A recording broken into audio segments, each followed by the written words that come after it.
Boa tarde, pessoal. A gente vai continuar hoje, né, nosso curso de FTC, começando o conteúdo em si.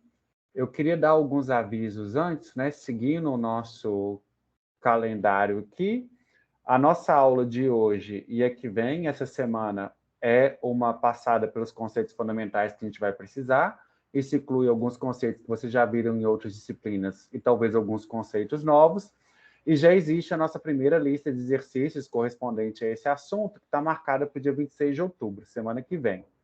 Então, para a entrega das listas, no Moodle eu já abri o formulário para entrega das listas e tem as instruções detalhadas lá, mas basicamente vocês vão fazer a lista à mão, pode ser no papel, no tablet, onde for, e depois vocês vão digitalizar de alguma forma, colocando num PDF único e submetendo pelo próprio link que está lá no Moodle.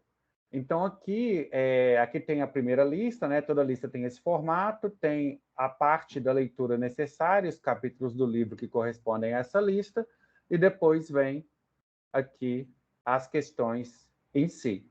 Então, a lista está na minha página e o formulário para submissão da lista no formato correto de um PDF por pessoa está no Moodle.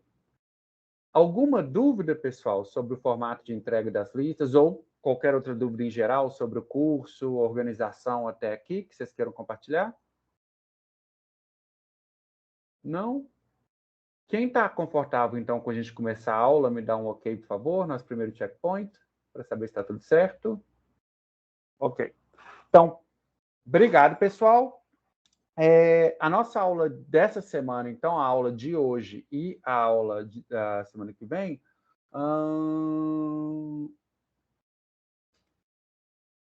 Tá, antes de eu começar, o Lucas está com uma pergunta. Ô, Lucas, diretamente por meio eletrônico, eu quis dizer ou no tablet ou alguma coisa assim, mas tem que ser à mão. Não pode ser digitada, não. É isso que eu quis dizer. Eu vou tirar a ambiguidade lá da instrução lá, então.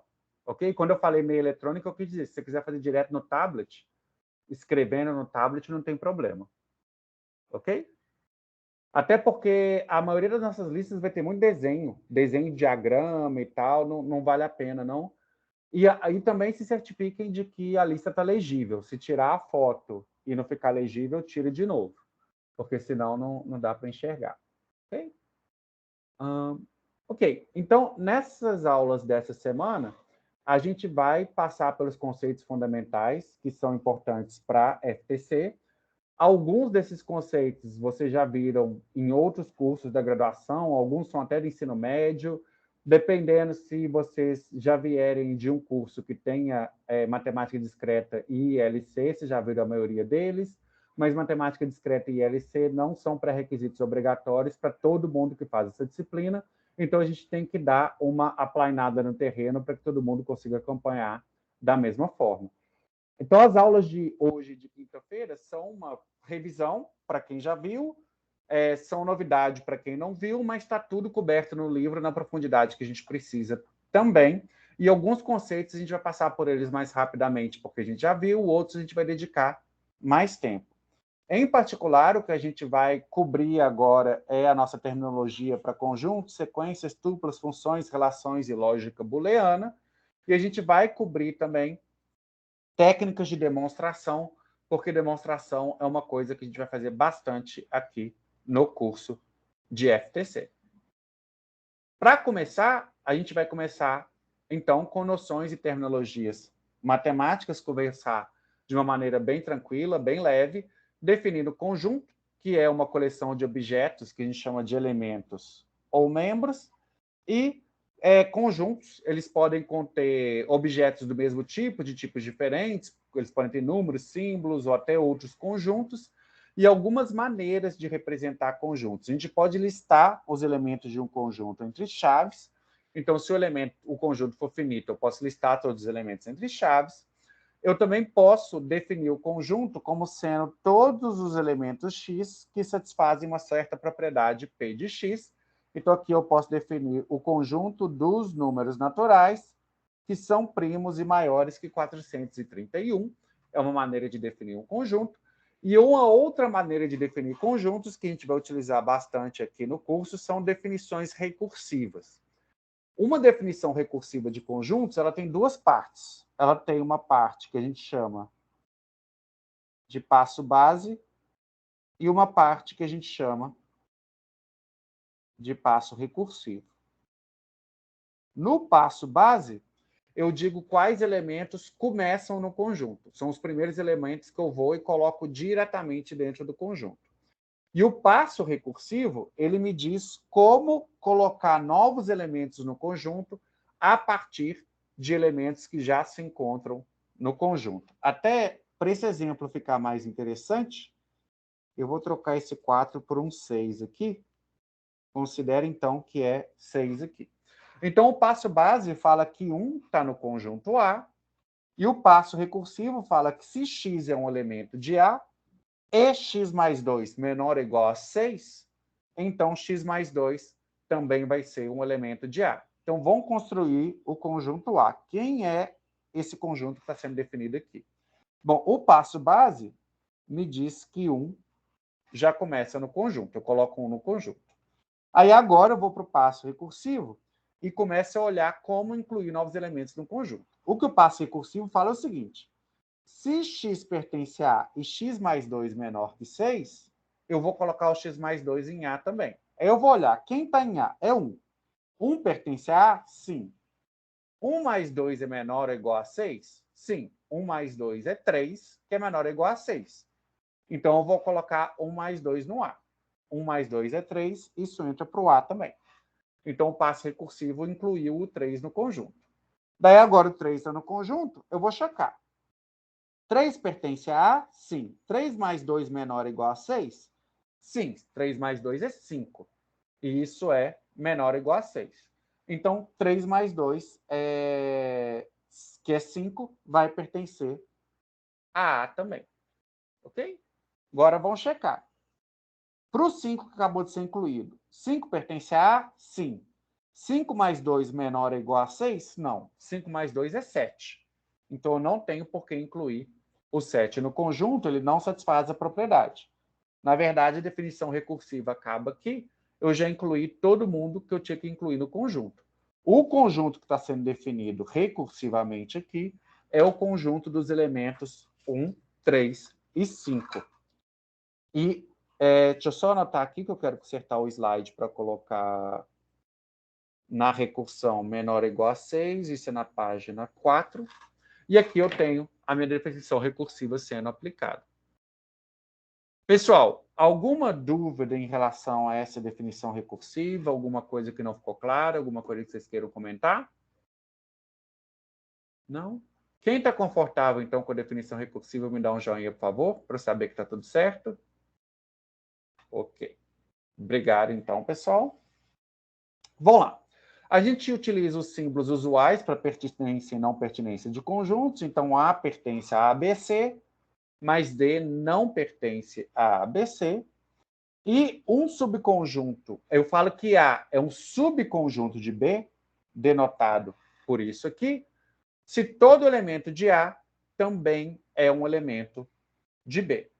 E eu falo que há um subconjunto próprio de B, denotado por isso aqui, se A é subconjunto de B e A é diferente de B. Então, para ser um subconjunto próprio, todo elemento de A tem que estar em B, mas tem que ter pelo menos um elemento de B que não esteja em A. Ok? Em um conjunto, a ordem e a repetição dos elementos é irrelevante. Então, se eu represento esse conjunto que tem ABC, é a mesma coisa do conjunto que tem CBA, porque a ordem dos elementos lá dentro não tem importância, que é a mesma coisa do conjunto ABBCCC, porque a repetição dos elementos também não é relevante. Se eu colocar 2 Bs no conjunto ou 1 B, é a mesma. É o mesmo elemento, é o mesmo conjunto. Um conjunto é insensível à permutação dos elementos lá dentro ou repetição dos elementos lá dentro. Esses 3 conjuntos são o mesmo conjunto.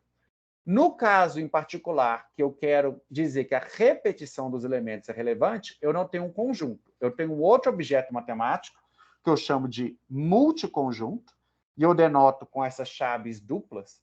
E aí, no multiconjunto, a ordem não faz diferença, ABC é a mesma coisa que CBA, mas a repetição faz. Esses conjuntos são distintos porque esse aqui tem 2 cópias de B e esse só tem 1. Da mesma forma, esse tem 3 cópias de C e esse só tem 1 cópia de C. Então, o multiconjunto não distingue permutação, mas distingue repetição. Okay?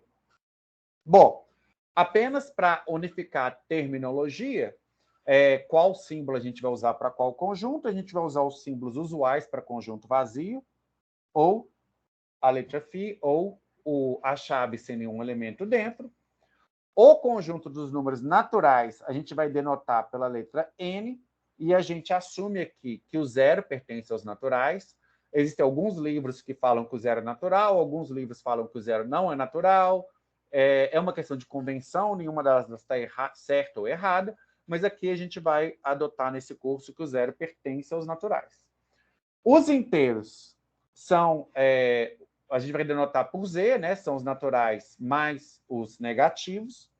Os inteiros positivos são os inteiros excluindo o zero e os negativos. Os racionais são todas as frações P sobre Q, em que o numerador P é um inteiro e o denominador Q é um inteiro diferente de zero. Esses são os números racionais. Os números reais a gente denota por R, os racionais por Q. Os reais positivos excluem o zero e os negativos, a gente denota por R+. E os complexos, que a gente nem vai usar aqui, são denotados pela letra C, mas por completude a gente colocou aí o conjunto dos números complexos. Ok? Sobre conjuntos ainda, a gente pode definir operações. Então, operações são maneiras de pegar 2 ou mais conjuntos e combinar para construir um conjunto maior, mais complexo. Então, 2 conjuntos, eu vou adotar aqui 2 conjuntos A e B, assumindo que eles são definidos sobre um conjunto universal U, que é o conjunto de todos os elementos possíveis, e A e B utilizam alguns desses elementos. Daí a gente pode definir a operação de união, que já é a nossa velha conhecida. A união com B, eu posso definir como todo X do universo que está em A ou está em B. Então, a união com B é todo X que está em A ou união com B. Uma maneira alternativa de definir união é falar que a afirmação X pertence à união de A com B é equivalente à afirmação de que X está em A ou X está em B. Então, X pertence à união com B é a mesma coisa que dizer X está em A ou X está em B.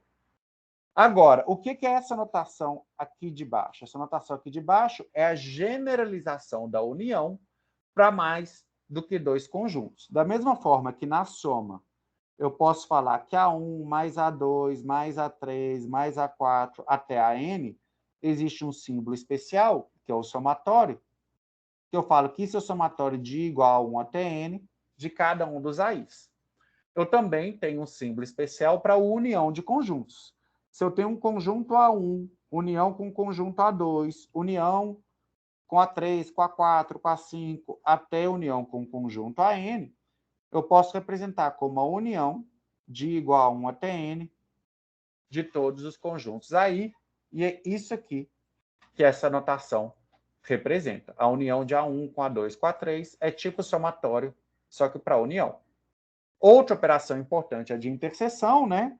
A interseção de A e B é definida como todos os elementos do conjunto universo que estão em A estão em B, e de maneira alternativa, a afirmação que X pertence à interseção de A com B é equivalente à afirmação de que X pertence a A e X pertence a B, e a gente também tem a notação que generaliza, né, a interseção para mais do que 2 conjuntos. Então, eu tenho a interseção de igual a 1 até N de AI, é a 1 interseção com a 2, interseção com a 3, e assim por diante, até a N.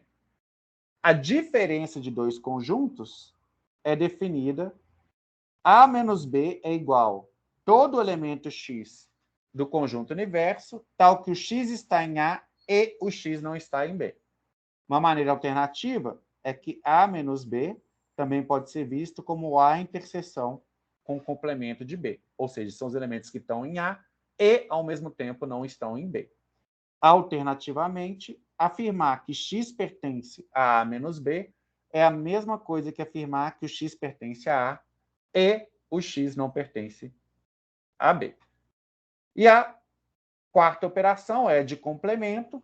O complemento de A é todo X que está no universo, tal que o X não está no A. Uma definição alternativa é que falar que X pertence ao complemento de A é a mesma coisa que falar que X não pertence a A. E essas são as operações que a gente já está acostumado. Talvez exista aqui alguma notação que a gente não conhecesse, mas as operações continuam sendo as nossas velhas conhecidas. De qualquer forma, é um bom momento para parar e perguntar quais são as dúvidas sobre a notação até aqui, tem alguma operação que não está clara, alguma notação que não ficou precisamente definida? Alguém quer trazer alguma coisa? Não? Quem está confortável, então, com a gente passar para frente, me dá um joinha, por favor. Ok? Demorou um pouquinho, mas agora apareceu. Então, obrigado, pessoal. Então, vamos lá. Se eu tenho um conjunto A, o conjunto potência de A, ou também o conjunto das partes de A, eu vou denotar por P de A, esse P caligráfico bonitinho, e ele é o conjunto de todos os subconjuntos de A. Então, se eu pegar em particular S, é o conjunto x, y, z, tem elementos x, y, z, eu vou escrever aqui quem que é o conjunto potência de S. Ele vai ser um conjunto de subconjuntos, né? Então, vamos começar, eu vou pedir a ajuda de vocês. Ops, foi rápido aqui. Eu vou pedir a ajuda de vocês. Qual que é o menor subconjunto de S? Qual que é o subconjunto de S que tem menos elementos? Alguém me ajuda aí? Vazio? Vazio. É o conjunto que não tem ninguém. Então, vazio é subconjunto de S. Então, ele é um elemento do conjunto potência. Depois do conjunto vazio, quais são os menores subconjuntos de S? Quantos elementos ele tem e quais são? Cada um tem um elemento. Oi, Débora, acho que você está falando, mas está bem baixinho. Cada um vai ter um elemento. Cada um vai ter um elemento, né? E aí seria o conjunto que só tem o X, o conjunto que só tem o Y, o conjunto que só tem o Z. São 3 subconjuntos de S.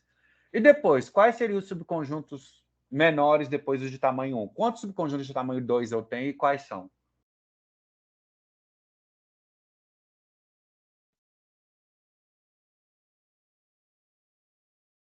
São três, né? São 3. Quais seriam? XY, XZ, YZ. XY, XZ, YZ. E aí eu já cobri todos os subconjuntos de X, Y, Z? Não, falta ele, né? Inteiro. Falta ele mesmo. Falta o próprio X, Y, Z, que também é um subconjunto. E aí eu tenho todos os subconjuntos de X, Y, Z. Ok? Nota que aqui com letra mais bonita, é importante que todo elemento do conjunto potência é ele mesmo um conjunto. Então, eu não tenho X como elemento do conjunto potência. O que é elemento do conjunto potência é o conjunto que tem X. E assim por diante. E Y e Z. Okay? E agora eu vou pegar um outro exemplo de conjunto potência, o conjunto potência do vazio. Vai ser o conjunto de todos os subconjuntos do vazio. Qual que é o menor subconjunto do vazio?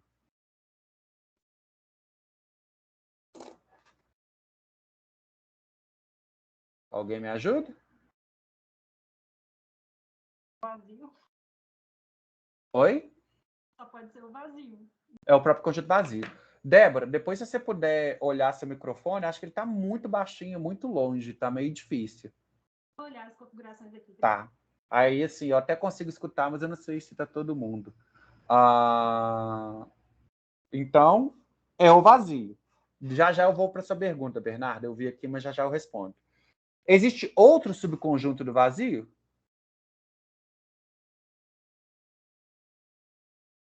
Ele mesmo. É ele mesmo, né? Já está aqui. Acabou. O potência do vazio é o conjunto que só tem o vazio. Ok? Agora, a pergunta do Bernardo é: X pertence ao potência de S é falso? Ó. Então, vou voltar para esse exemplo. X pertence a S, é verdadeiro. Agora, não é verdade que X pertence ao potência de S. O X não pertence à potência de S. O que pertence ao potência de S é o subconjunto que só tem X. Ele pertence à potência de S. Essa afirmação e essa afirmação são diferentes. Ok, Bernardo? Responde sua pergunta? Beleza, é questão de quase notação, né? Na verdade. É de notação e de tipo também, né? O X ele é um elemento do S, mas os elementos de potência de S são conjuntos. O X não é um conjunto, o X não é um elemento de potência de S. Ok, Ok? obrigado. Tranquilo? Pessoal, uma coisa que a gente pode notar aqui é que esse conjunto S ele tem 3 elementos. O tamanho de S é 3. O tamanho do conjunto potência de S é 1, 2, 3, 4, 5, 6, 7, 8 subconjuntos, que é 8, que é exatamente 2 a 3. Agora, se eu pegar o conjunto vazio, o tamanho dele é 0. Agora, o tamanho do conjunto potência de vazio é 1. Só tem 1 lá dentro, que é exatamente 2 elevado a 0. Na verdade, isso não é uma coincidência. A gente tem esse seguinte resultado. Se um conjunto tem n elementos, então a potência desse conjunto tem 2 elevado a n elementos. Então, se ele tem 3 elementos, a potência tem 2 elevado a 3, que é 8. Se o conjunto tem 0 elementos, a potência tem 2 elevado a 0, que é 1. Se o conjunto tem 5 elementos, a potência vai ter 2 elevado a 5, que é 32 elementos. A gente vai demonstrar isso aqui, mas alguém tem alguma intuição, consegue ajudar a gente? Por que isso é verdade? Por que o conjunto potência tem 2 elevado a n elementos? Alguém conseguiria me ajudar aí? Alguma intuição? Por que vocês enxergam isso? Na hora de formar o subconjunto, você pode pensar em, tipo, se você vai ou não escolher cada elemento dele, né? Daí você tem, tipo, as opções de escolher ou não, né? Aí você acaba tendo duas opções, vezes ela mesma, um número de vezes igual à cardinalidade dele, eu acho. Uma coisa assim. Exatamente, né? Você pode imaginar que para construir subconjuntos, pega um conjunto S, eu tenho lá, coloco os elementos lá, né, de S. A1, A2, A3, A4, AN-1, AN elementos.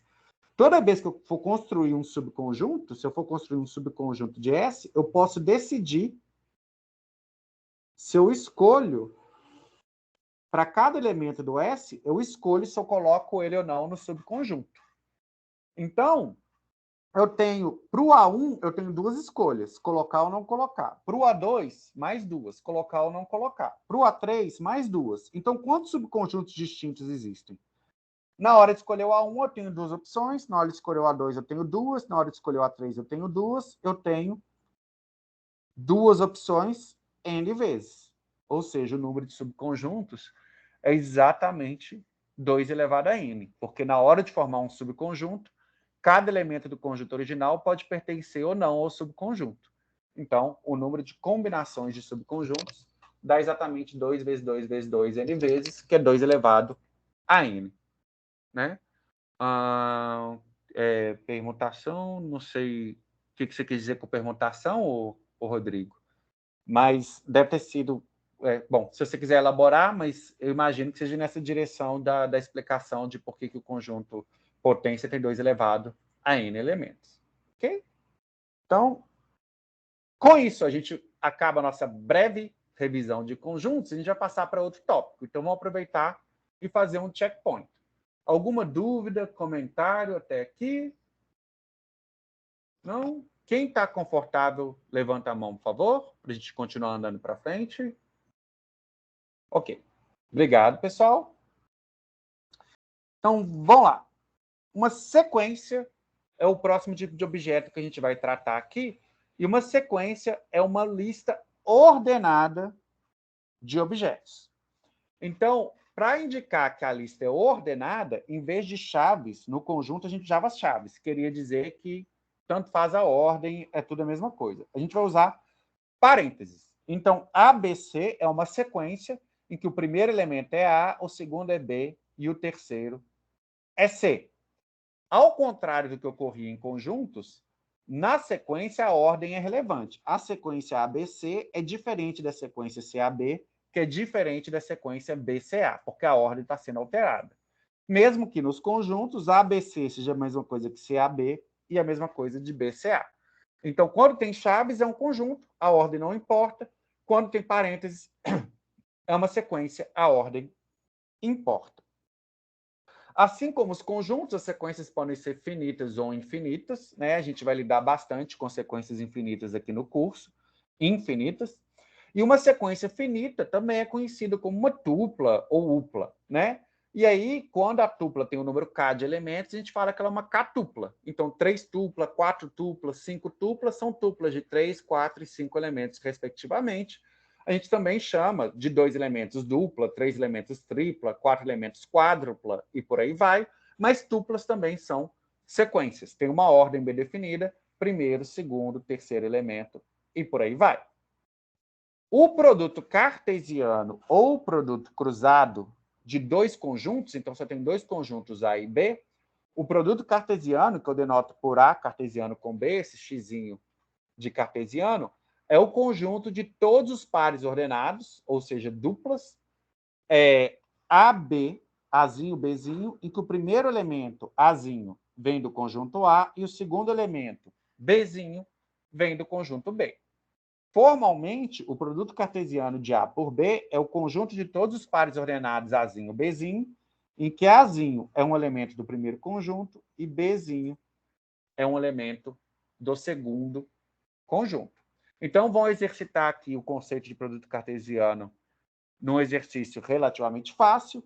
Vamos ver quem que é o produto cartesiano de A por B, se A é formado pelos elementos 1, 2 e B é formado pelos elementos A, B, C. Então, vamos lá. Alguém me ajuda aqui. Quais são os elementos do produto cartesiano A por B? Um A, Um A, um B, um C, um A, um B, um C. O que mais? 2A, 2B, 2C. 2A, 2B, 2C. Nota que como a letra feia é assim, como a letra bonita é assim, e aí cada elemento do produto cartesiano é ele mesmo um par ordenado, em que tem um primeiro elemento seguido de um segundo elemento. E o produto cartesiano B por A é a mesma coisa que A por B? Vamos ver, né? Quais são os elementos de B por A? A1, A1, A1, B1, C1. B1, C1. O que mais? A2, B2, C2. A2, B2, C2. Exatamente. Isso. Né? Com letra bonita é esse daqui. A cartesiano com B e B cartesiano com A são o mesmo conjunto? Não. Conjuntos, sim, não? Ah, não, desculpa, só não. São não, né? Por que não são? É a ordem das duplas. Vamos pegar, por exemplo, o elemento 1A. Ele está no conjunto... Ele está no A por B, mas ele está no B por A? Não. O que a gente tem no B por A é A1. E 1A não é a mesma coisa que A1. Então, os elementos são distintos. Na verdade, não tem um A em lugar nenhum no outro. 1A e A1 não são a mesma coisa. Ok? Então, na verdade, o produto cartesiano não é uma operação comutativa. A cartesiano com B, no geral, não é a mesma coisa que B cartesiano com A. Ok? Uma coisa que a gente pode fazer é pegar um conjunto e fazer o cartesiano dele com ele mesmo. Então, o A, por exemplo, que é 1, 2, eu posso fazer o cartesiano de A com A. Se eu fizer o cartesiano de A com A, quais são os pares ordenados que eu vou obter nesse produto cartesiano? E aí, vocês me ajudarem. 1, 1, 2, 1, 1, 1, 2, 2, 2, 1, 2, 1. 2. 2, 1, 2, 2. Exatamente. Ok? Né? É comum eu denotar A por A como A ao quadrado, para indicar que é A cartesiano com ele mesmo. Aqui, com uma letra mais bonita, está aqui. Na verdade, a gente já faz isso. Se vocês lembrarem do plano cartesiano que a gente costuma para desenhar gráfico, cada ponto é um par ordenado XY, e a gente chama isso do plano R2, que é o cartesiano de real com real. Ok? Né? E, bom, a gente já faz isso usualmente, vocês já devem ter visto que o plano cartesiano é o plano R2, né? É essa notação de real cartesiano com real. Aqui tem essa observação de que A cartesiano com B é diferente de B cartesiano com A, que foi uma coisa que a gente já ressaltou.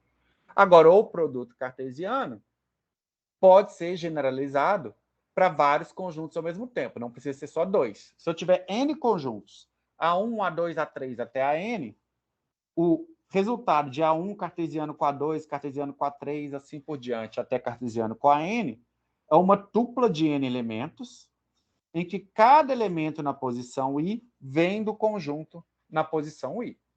Formalmente, o cartesiano A1, cartesiano A2, cartesiano A3 até a cartesiana AN são todas as tuplas de N elementos, A1, A2, A3 e por aí vai, em que cada elemento, o A1 vem do conjunto A1, o A2 vem do conjunto A2, o AN vem do conjunto AN. Ou seja, cada I vem do conjunto AI.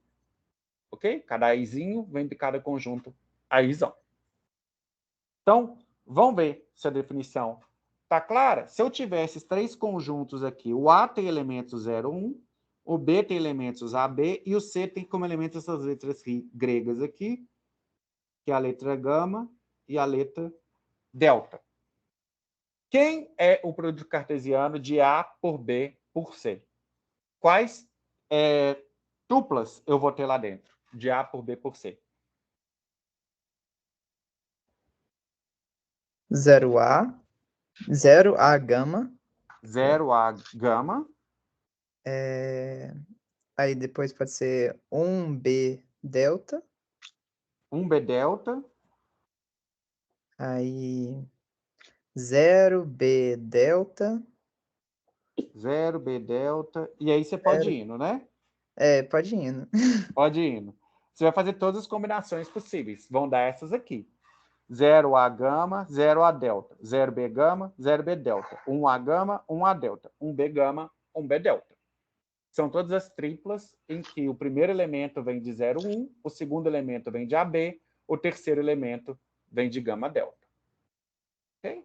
Nada me impede também de fazer o produto cartesiano do A com A com A 3 vezes. Eu tenho o A3. O A é 0, 1. Quais são as triplas que vão aparecer no produto cartesiano de A por A por A? Alguém me ajuda? Pelo menos a começar? 0, 0, 0. 0, 0, 0. 0, 0, 1. 0, 0, 1. E por aí vai, né? 0, 1, 0. Até 7 em binário. Até 1, 1, 1. Exatamente. Né? Se você interpretar como binário, é a expansão binária de 0 até 7. Ok? Que é isso daqui. Também a gente já também conhece essa notação quando a gente está discutindo representação em 3D, eu tenho o plano R3, que são os pontos x, y, z, é o produto cartesiano de reais por reais por reais, é o espaço R3, é o cartesiano do real com ele mesmo 3 vezes. Ok? Então, essa é a nossa breve revisão de sequências e tuplas, e aí a gente dá mais um check num dos terminologias e notações que a gente vai ver. Então, também é um bom ponto para fazer um checkpoint. Alguma dúvida sobre produto cartesiano, notação até aqui? Não? Quem está confortável com a gente continuar andando para frente, me dá um ok, por favor, então. Obrigado, pessoal. Vamos lá. Funções e relações.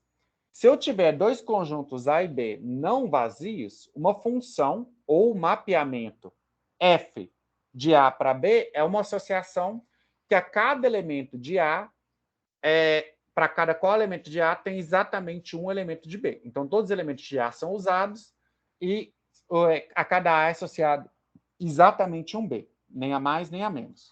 A gente usa a notação usual, f de A igual a B, para dizer que a função associa B a A. E a gente usa essa notação aqui, se a função vai de A para B, a função f vai de A para B, f dois pontos A seta B, indica exatamente isso, que o tipo da função é uma função que pega elementos de A e mapeia a elementos de B. O conjunto A é chamado de domínio da função, o conjunto B é chamado de codomínio ou contradomínio da função. A imagem da função são todos os elementos do contradomínio que são utilizados pela função. Ou seja, a imagem da função f são todos os elementos do contradomínio B, tais que esses elementos são realmente a imagem de alguém. Eles são realmente utilizados pela função. Ou seja, existe alguém no domínio, existe um azinho no domínio, que a função, ao ser aplicada nesse azinho, ela é mapeada para o B. Ou seja, é a parte do contradomínio que é usada na função.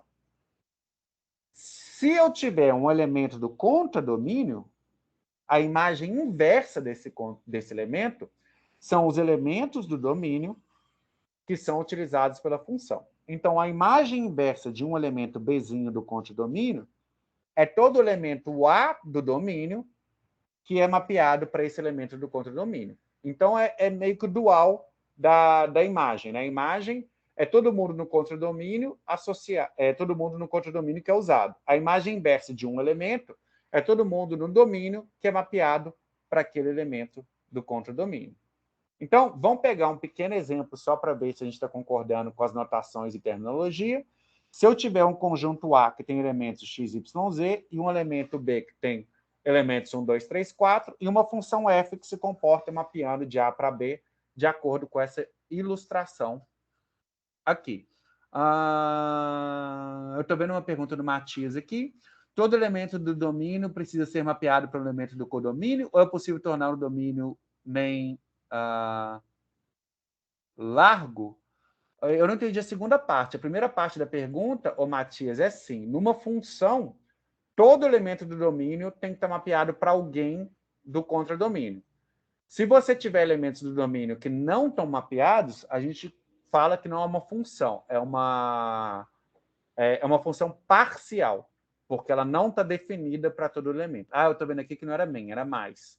Então, quando eu falo apenas função, todo mundo do domínio tem que estar mapeado para alguém. Se tem elementos do domínio que não estão mapeados, quer dizer que a função não está definida para todos os elementos do domínio, e aí eu falo que ela é uma função parcial. Ok, Matias?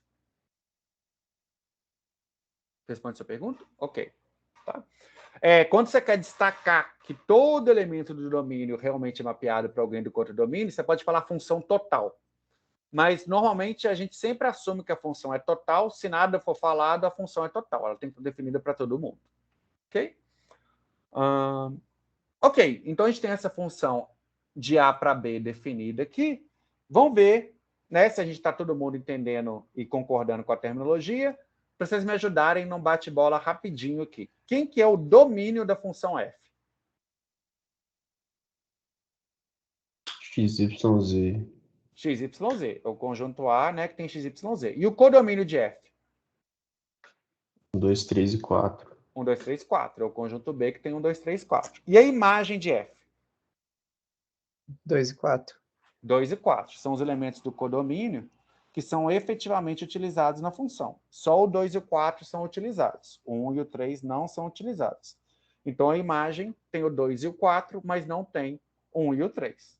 Agora, 3 bem facinhas. Quem que é a função f de x? O que ela dá? F de x é? 2. 2. F de y? 4. 4. E f de z? 2. 2. Essa também é facinho. Agora, uma pergunta um pouco mais interessante. Quem que é a imagem inversa de 1? Lembra, a imagem inversa de 1 é o conjunto de todos os elementos do domínio que a função mapeia para o 1. Vazio. Conjunto vazio. Conjunto vazio. Não tem nenhum elemento do domínio que a função mapeia para o 1. E a imagem inversa de 2? Conjunto X e Z? É o conjunto x e, porque quem é mapeado para 2 é o x e o z. É o conjunto que tem x e z. E a imagem inversa de 3? Vazio de novo. Vazio de novo. E a imagem inversa de 4? Conjunto Y. É o conjunto que só tem y, né?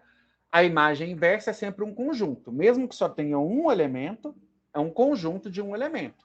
Então, aqui a imagem inversa tem 2 elementos, aqui ela tem 1. Nesses 2 casos aqui ela tem 0 elementos, mas é sempre um conjunto. Ok? E é, às vezes, conveniente representar uma função como um conjunto de pares ordenados. Então, a função que mapeia x para 2, y para 4 e z para 2 pode ser representada como conjunto de pares ordenados x2, y4 e z2. Ok, pessoal? Bom, esses são os conceitos, né, a terminologia de função que a gente vai usar. E agora a gente vai começar a falar de relações. Para isso, a gente vai falar de propriedades.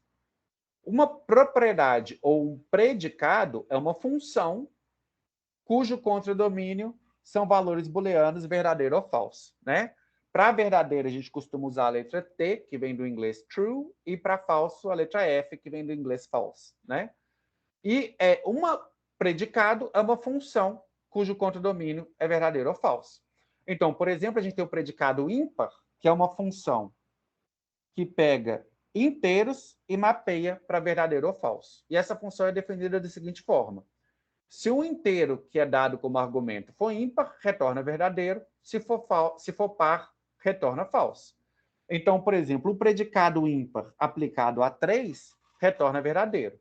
Mas o predicado ímpar aplicado a 6 retorna falso, porque o 3 é ímpar e o 6 não é, né? Uma propriedade também pode ter como domínio tuplas de elementos, né? Nada impede. Então, nesse caso, eu falo que a propriedade define uma relação nesse espaço de tuplas. Então, eu costumo escrever, por exemplo, se eu tenho uma relação R, eu falar que R de A1, A2, AK vale é a mesma coisa que falar que se eu aplicar R, A1, A2, A3 até AK, retorna verdadeiro. Então, a relação é o conjunto de elementos do domínio que a função mapeia para verdadeiro. Os outros elementos que a função mapeia para falso não fazem parte da relação. Então, para dar um exemplo, né, vamos falar de relações binárias. Uma relação é binária quando ela é definida sobre pares ordenados. Um exemplo de relação binária é a relação de menor que.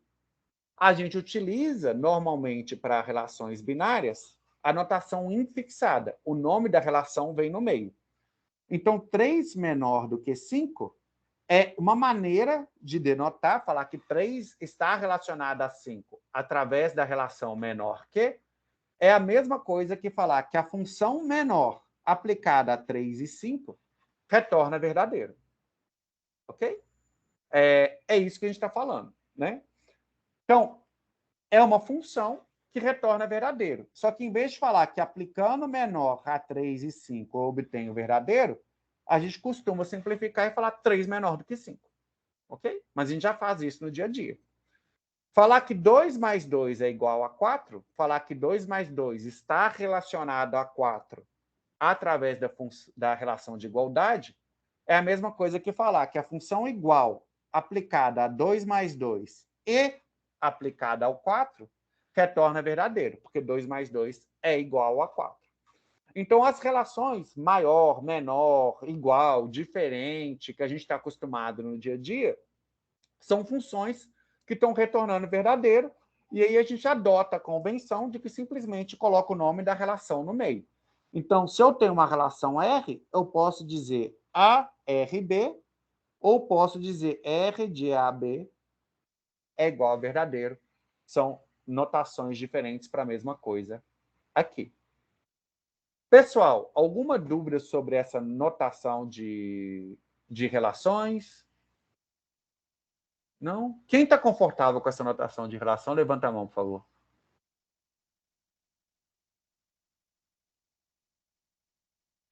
Ok, demorou, mas agora veio. Às vezes vocês levantam a mão, demora um pouquinho. Eu fico até preocupado. Vou aproveitar que alguém digitou alguma coisa aqui. Parece que é uma dúvida. Luiz, é uma dúvida? Luiz Penido. Se for, você pode falar por voz ou pode digitar, o que você achar melhor.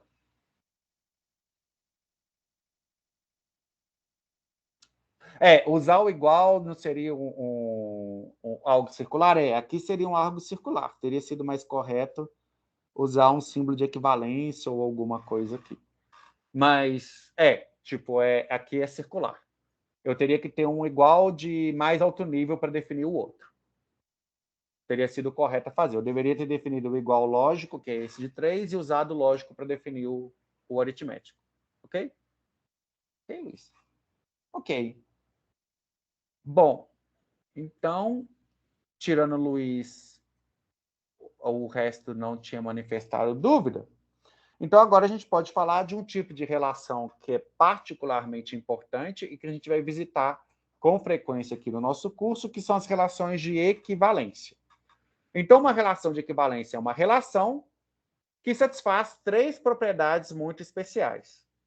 Nem todo mundo que está fazendo FTC fez os cursos de LC, que é a Introdução à Lógica Computacional, e o curso de Matemática Discreta, né?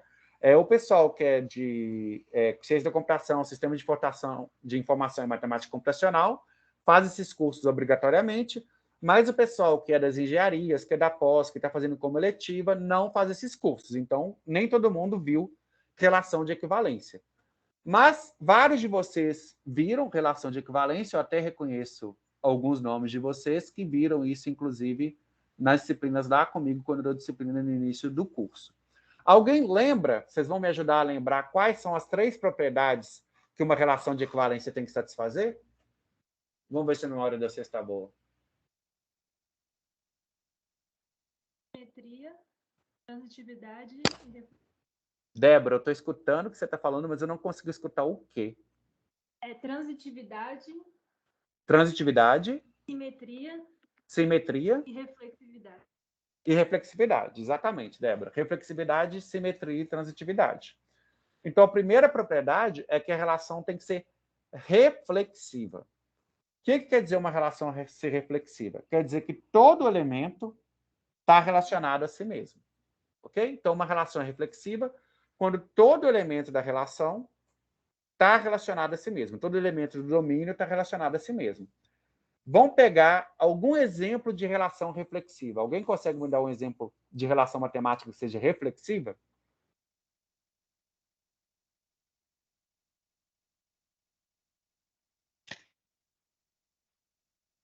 Não precisa estar certo. Se tiver errado, a gente corrige.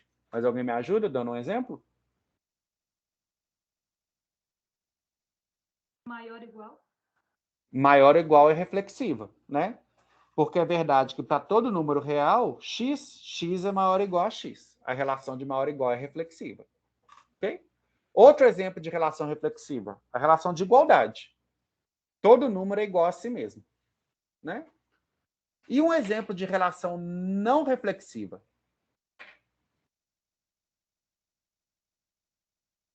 Alguém tem algum exemplo de uma relação que não seja reflexiva? Menor? Menor que? Menor, não é reflexiva. O Jean também tinha dado igualdade como um exemplo, ele tinha escrito, agora que eu estou vendo. Maior que não é reflexiva, né?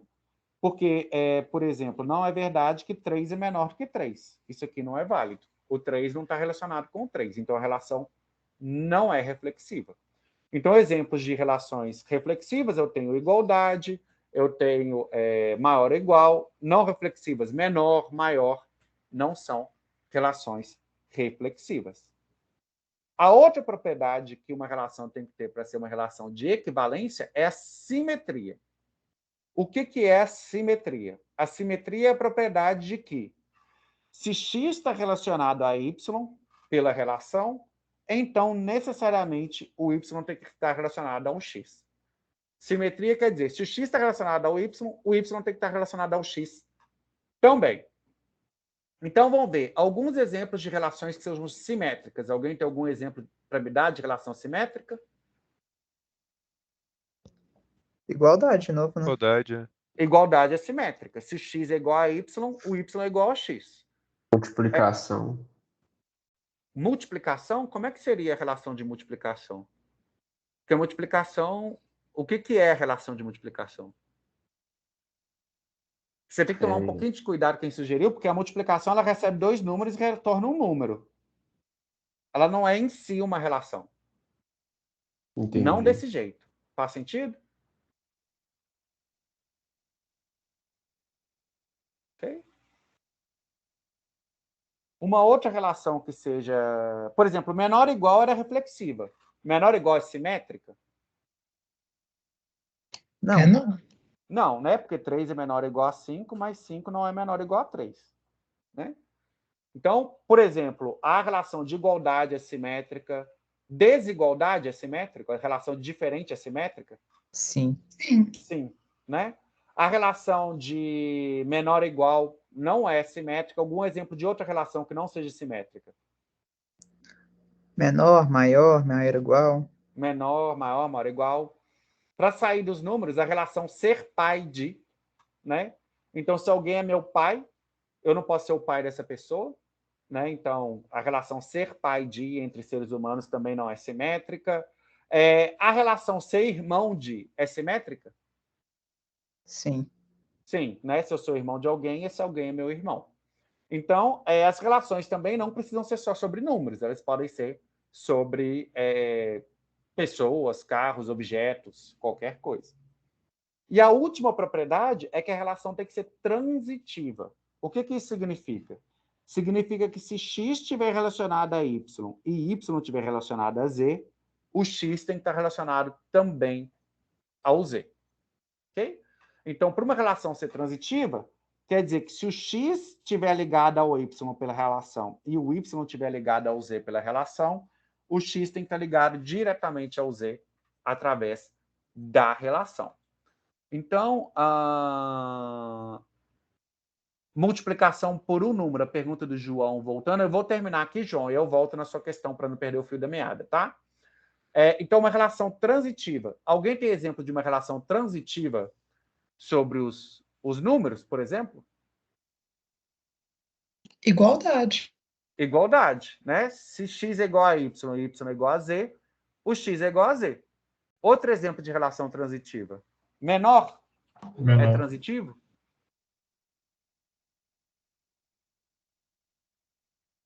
A relação de menor é transitiva? Se x é menor que y e y é menor que z, quer dizer que o x é menor que o z também? Sim. Sim. Sim, Uhum. menor é transitivo. E o exemplo de alguma relação não transitiva? Desigualdade. Desigualdade, né? X é diferente de y e y é diferente de z. Significa que o x é diferente de z? Não necessariamente, né? Se eu fizer o x igual a 2 e o y igual a 3 e o z igual a 2 de novo, eu tenho que 2 é diferente de 3, 3 é diferente de 2, mas não é verdade que 2 é diferente de 2. Se eu fizer x igual a 2, y igual a 3 e z igual a 2, eu vejo um caso em específico que a transitividade falha, né?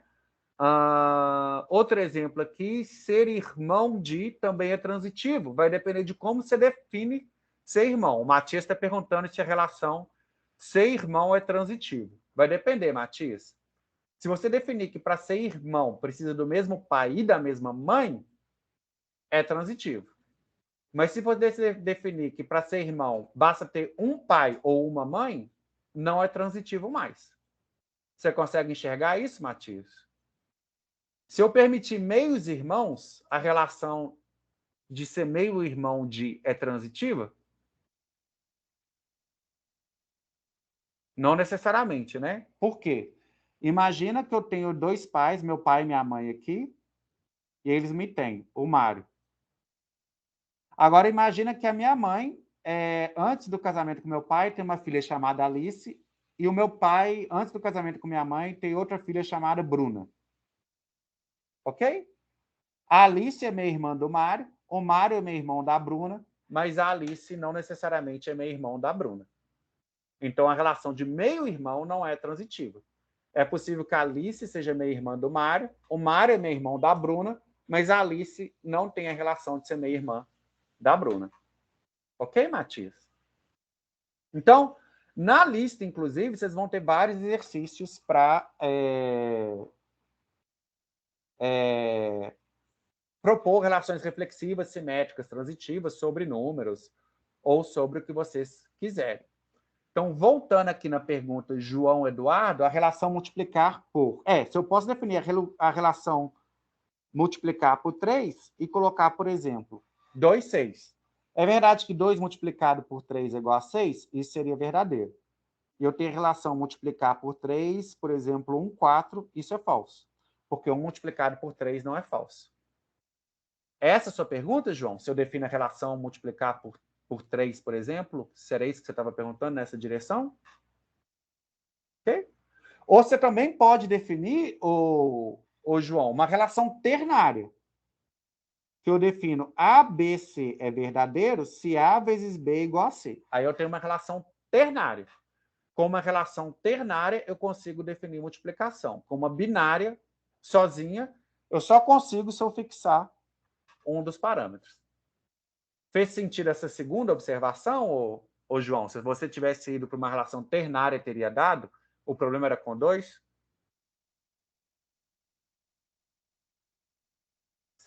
Faz sentido, João? Ok? E a Débora tem uma dúvida. Débora? Não, eu confundi uma coisa, mas agora eu entendi. Obrigada. Débora, eu acho que o que você disse é que você tinha uma dúvida, mas não tem mais, mas está bem baixinho. Foi isso mesmo? Foi? Acho que foi, né? Você não está falando? Entendi? Ok. Tá? Ok, pessoal. Então, vou aproveitar. Alguém quer se juntar ao João, a Débora, o Matias, para trazer mais alguma pergunta nesse momento sobre relações? Não? Quem está com... sim? Eu não entendi como que essas condições se aplicariam a uma situação ternária, uma relação ternária. Tá. Uma relação de equivalência só é definida para relações binárias. Sim. É verdade. A relação de binária só é sobre de equivalência. Outras relações podem ser ternárias, mas aí não vai dar. Não vai ser de equivalência. A Débora está explicando que o microfone está falhando, sem problema, Débora. Pandemia é isso mesmo. O microfone falha, funciona a internet, a gente vai com o que dá. Aí, se o seu microfone estiver funcionando, você ou qualquer outro colega, o microfone estiver funcionando melhor, a gente escuta. Se não, a gente tenta escutar no que der, e se não der, a gente complementa digitando ou tudo mais, sem preocupação. Assim, com certeza, o material de todo mundo vai falhar em algum momento. Se tem uma certeza sobre a pandemia, é isso. Ok, pessoal? Então, aproveitando e fazendo um checkpoint, quem está confortável com a gente passar para frente, então, levanta a mão, por favor. Ok? Obrigado. E com isso a gente pode passar para um exemplo de uma relação que a gente quer checar se ela é de equivalência. Então, eu estou definindo a relação R da seguinte forma. Eu vou dizer que dois números reais estão relacionados, A está relacionado a B através da relação R, se a diferença A menos B é um inteiro. Então, por exemplo, eu tenho que 3 está relacionado a 7, porque 3 menos 7 é um inteiro. 3,8 está relacionado a menos 5,8, porque 3,8 menos 5,8 é um inteiro, menos 5,8 é um inteiro. Agora, por exemplo, 3,8 não está relacionado a 2,1, porque 3,8 menos 2,1 não dá um inteiro. Ok, pessoal? O que eu quero saber é se a relação R é uma relação de equivalência. Para checar se ela é uma relação de equivalência, eu vou ter que checar 3 coisas. Se ela é reflexiva, se ela é simétrica e se ela é transitiva. Então, vamos lá, relembrando. O que significa uma relação ser reflexiva? Significa que para todo A, o A tem que estar relacionado ao A. Ok? Nesse caso específico, o que eu tenho que checar para saber se o A está relacionado ao A? Eu tenho que checar se A menos A é inteiro. Ou seja, eu tenho que checar, é verdade que para todo A menos A é inteiro? E aí eu pergunto a vocês, pessoal, é verdade que para todo A, qualquer A que eu pegar, A menos A dá um inteiro?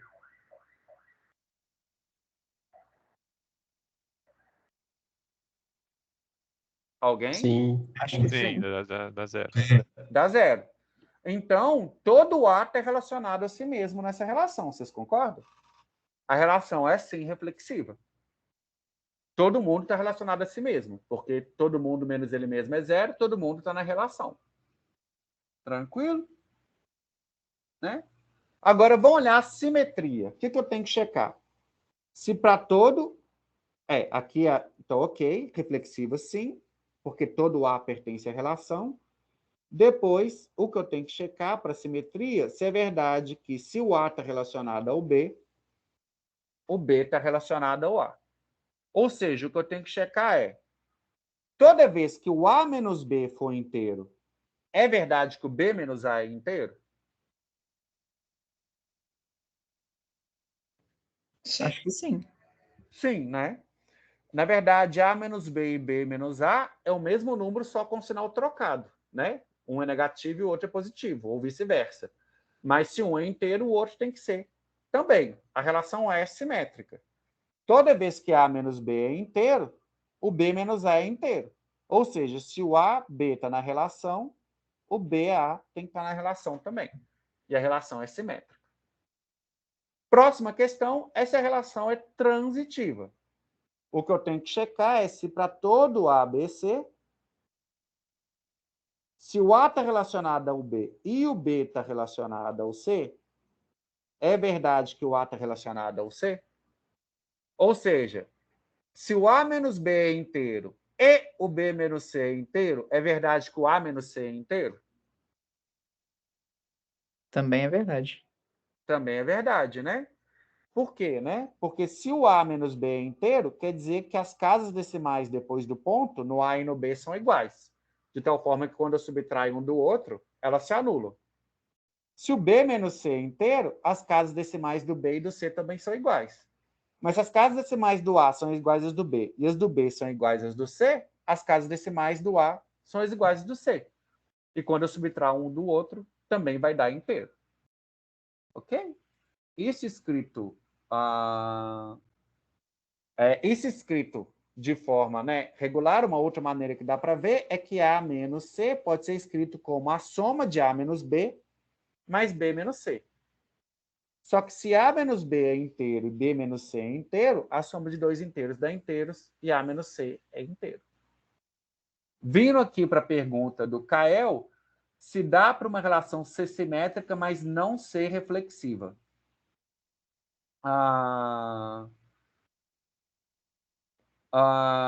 Ou seja, pergunta de outra maneira, para a condição de simétrico A é necessariamente diferente de B? Sim, o Kael, dá para uma relação ser simétrica sem ser reflexiva. A gente pode, inclusive, pedir a ajuda dos colegas aqui. Alguém tem algum exemplo de uma relação que é simétrica e não é reflexiva? O A gente já viu diferente D, né? É o diferente D. Diferente. a relação de diferente. É verdade que se x é diferente de y, então o y é diferente de x, mas não é verdade que o x é diferente de x. Então é possível, sim, uma relação ser simétrica e não ser transitiva. De forma geral, todas as três propriedades são independentes. É possível uma relação não satisfazer nenhuma, satisfazer qualquer uma das três, satisfazer duas e não satisfazer uma terceira, ou satisfazer todas ao mesmo tempo. Inclusive, na lista de exercícios de vocês, que vocês já têm para a semana que vem, vocês vão ter que criar relações que são reflexivas, simétricas, mas não transitivas, transitivas, simétricas, mas não reflexivas, e por aí vai. A lista vai pedir para vocês criar essas relações. Kael, respondeu a sua pergunta? Ok? Acho que apareceu que sim e estava confundindo. Sem problema, Kael. Aqui é o lugar mesmo de resolver as dúvidas se os conceitos estiverem não muito claros. Então, aproveitando até a intervenção do Kael, alguém tem alguma outra intervenção que queira trazer? Comentário, dúvida? Não? Quem está confortável, então, com a gente andar para frente, levanta a mão, por favor. Fazer um checkpoint. Ok. Demorou um pouquinho, mas veio. Ok. Então, agora, o próximo conceito pelo qual a gente vai passar de forma rápida, mais para dar a terminologia, esses conceitos também estão definidos no livro, e vocês podem ler esse capítulo do livro para fazer a lista de exercícios, é mais para uniformizar a nossa terminologia e notação. O que é um grafo não direcionado, né? Ou um grafo? O grafo é um conjunto de vértices que, normalmente, se eu for representar graficamente, eu vou representar por bolinhas, que tem arestas conectando alguns desses vértices. Então, arestas são traços que conectam alguns desses vértices, ok? Formalmente, eu defino um grafo G como um par ordenado em que o primeiro componente é o conjunto de vértices, V1, V2, V3, e o segundo elemento do par ordenado é um conjunto de arestas. Cada arestas é um conjunto de dois vértices, indicando quais são os vértices que estão conectados. Para tornar isso mais concreto, eu tenho a representação gráfica de um grafo aqui, e esse grafo pode ser representado formalmente como um conjunto V de vértices, em que esse conjunto são os elementos 1, 2, 3, 4, 5. E o conjunto E de arestas é o conjunto de todos os vértices que estão conectados. Então, eu tenho uma conexão entre 1 e 2, uma conexão entre 1 e 5, uma conexão entre 2 e 3, 3 e 4, 4 e 5. 1 e 2, 1 e 5, 2 e 3, 3 e 4, 4 e 5. Ok? Nota que o grafo é não direcionado, eu represento a aresta 1, 2, é a mesma coisa que a aresta 2, 1. Elas estão conectadas, mas não tem uma noção de direção. Elas estão conectadas simplesmente. Não tem um caminho de uma para outra, de outra para outra. E o grau de um vértice é o número de arestas que chega nele. Aqui, no caso, o vértice 5 tem 2 arestas chegando nele. Eu falo que o grau dele é 2. Esse grafo em particular, todos os vértices têm grau 2. Então, eu falo que esse grafo é um grafo 2 regular. Todo mundo tem grau 2. Se todo mundo tiver grau 3, é um grafo 3 regular. Se todo mundo tiver grau 4, é um grafo 4 regular, e assim por diante. Mas é possível ter grafos em que os vértices não têm todos o mesmo grau. Esse grafo aqui, por exemplo, o vértice 2 tem grau 2, e o vértice 1 tem grau 1, o vértice 3 tem grau 1. Porque tem 2 arestas chegando no 2, mas só tem uma aresta chegando no 1 e uma aresta chegando no 3. Um grafo não precisa ser regular. Eu posso ter grafos que não são regulares. Ok? Um grafo é rotulado quando as arestas recebem um rótulo. Aqui eu tenho como exemplo, eu posso estar representando um grafo em que os vértices são cidades, as arestas indicam cidades entre as quais existem um voo, e o rótulo da aresta é o custo do voo em dólares. Então, existe um voo de Nova York para Ítaca e custa $98. Não existe voo direto de Ítaca para Oswego. E tem voo de Nova York para Boston e o voo custa $109, por exemplo. Então, um grafo pode ser rotulado, eu coloco um rótulo nas arestas. Quando eu tenho um grafo, por exemplo, esse grafo H que eu desenhei aqui, eu posso escolher um subgrafo G se eu pegar um subconjunto dos vértices e um subconjunto das arestas, eu obtenho um subgrafo do grafo original. E quando eu tenho um grafo, um caminho entre dois vértices, aqui se eu quiser chamar esses vértices de A e B, um caminho é um conjunto de arestas que começa em A e vai passando pelo grafo de forma ininterrupta até chegar no B. Lucas Rios, dúvida? Eu tô com uma dúvida aqui sobre o subgrafo. Porque, pelo que eu lembro, o subgrafo ele precisava que as arestas tivessem entre dois vértices contidos no subgrafo. Ah, é verdade. E pela definição que você passou, isso não estaria... Tem que clarificar isso, você tem razão. Além de que a intervenção do Lucas ele tem toda a razão, os vértices têm que ser um subconjunto e tem que ser um subconjunto que use apenas as arestas que também estão no subconjunto utilizado, né? Então, não vale, por exemplo, colocar no subgrafo essa aresta aqui, porque essa aresta está usando um vértice que não está no subgrafo. Né, Luiz? Não é essa a sua intervenção? Era isso mesmo. Foi Lucas, desculpa, não é Luiz, é Lucas. Ok? Não, o Lucas tem razão. Eu vou consertar isso no slide e vou colocar lá. Obrigado por apontar, o Lucas. Okay? Um caminho é simples quando ele não repete nenhum vértice. Então, esse caminho aqui é simples. Nenhum vértice é usado mais de uma vez. E um grafo é conexo se existe um caminho entre quaisquer dois vértices. Sempre existe um caminho, né? E um ciclo é um caminho que passa pelo mesmo vértice mais de uma vez, né? Ele forma um ciclo simples é aquele que o único repetido é o primeiro e o último vértice. Uma árvore é um tipo especial de grafo conectado, ou seja, tem um caminho de todo mundo para todo mundo, e ele não tem ciclos. É comum a gente desenhar uma árvore dessa forma, em que eu escolho um nodo para ser o raiz. Escrevi errado aqui. Raiz. E aí, a partir da raiz, eu vou ramificando e vou desenhando o meu grafo, né? Então, existe um caminho de todo mundo até todo mundo. Por exemplo, daqui até aqui eu consigo chegar, daqui até aqui tem um caminho de todo mundo para todo mundo, e não tem ciclos. Eu posso escolher um vértice para ser a raiz, e os vértices que têm grau 1, eu chamo de folhas. Então, esse são folhas porque eles têm grau 1.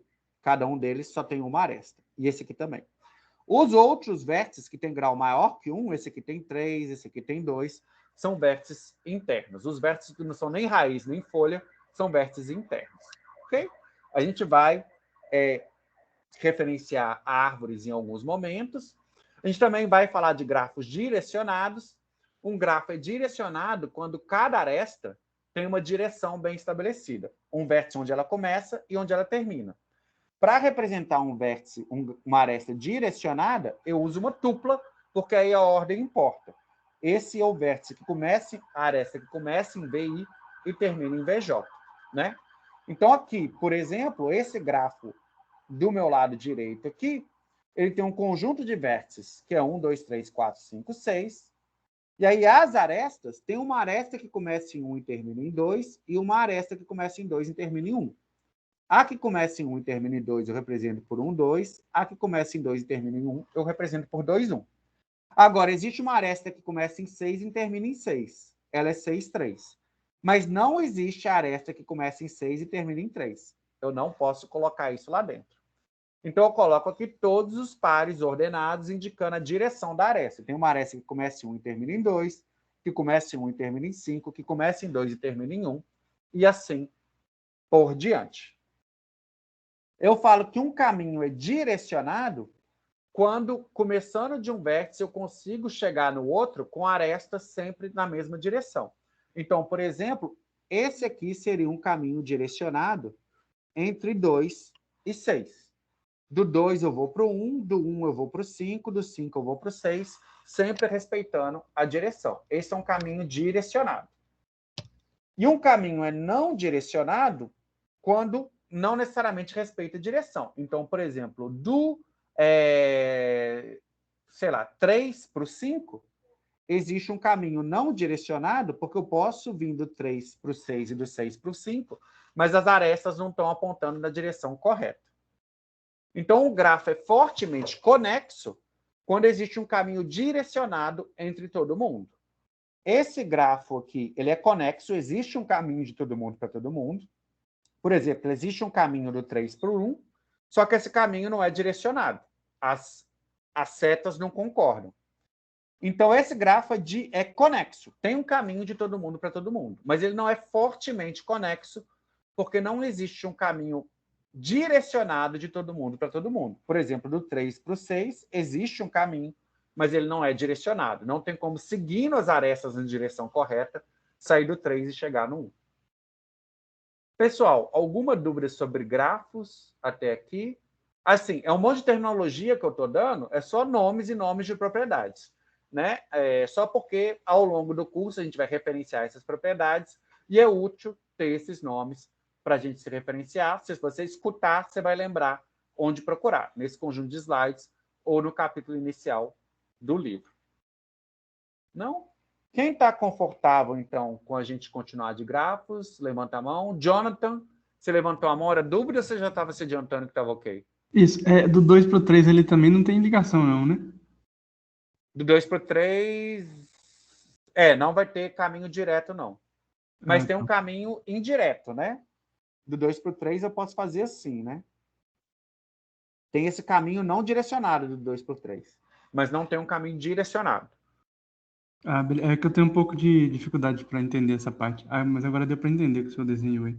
Ok? Mano, É porque as setinhas estão pequenas aqui, Jonathan. Essa setinha está apontando nessa direção. E Agora essa sim. deu para ver, obrigado. Mas tem um caminho direcionado ali mais complicadinho. Tipo 2, 1, 5, 6, 3. Mas só. É verdade. Tem direcionado do 2 para o 3. Tem razão. Eu Tá. posso Agora eu fazer vi. 2 para o 1, 1 para o 5. Tem. Não vai ter aqui do 4 para o 3. Não vai ter. Né? Não vai ter do 3 para o 6. Na verdade, não tem do 3 para ninguém. Esse exemplo não foi o melhor exemplo que eu dei, não. Você viu que eu tenho um pouco de dificuldade para entender, assim, Tá, de sem primeira. problema. Se não entender, primeira vez, pode perguntar. Tranquilo, John. Mas agora deu para entender com o seu... Obrigado. Ok?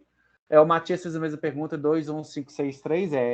2, 1, 5, 6... Matias, eu que comi mosca aqui e não vi esse caminho na minha frente. Mas você tem razão. Funciona assim. Ok? Então, como acabou havendo intervenções, eu vou fazer a pergunta de novo. Quem está confortável com a gente passar para frente, dá ok, por favor. Ok, obrigado. Então, continuando, a lógica booleana, né, são as operações sobre verdadeiro e falso.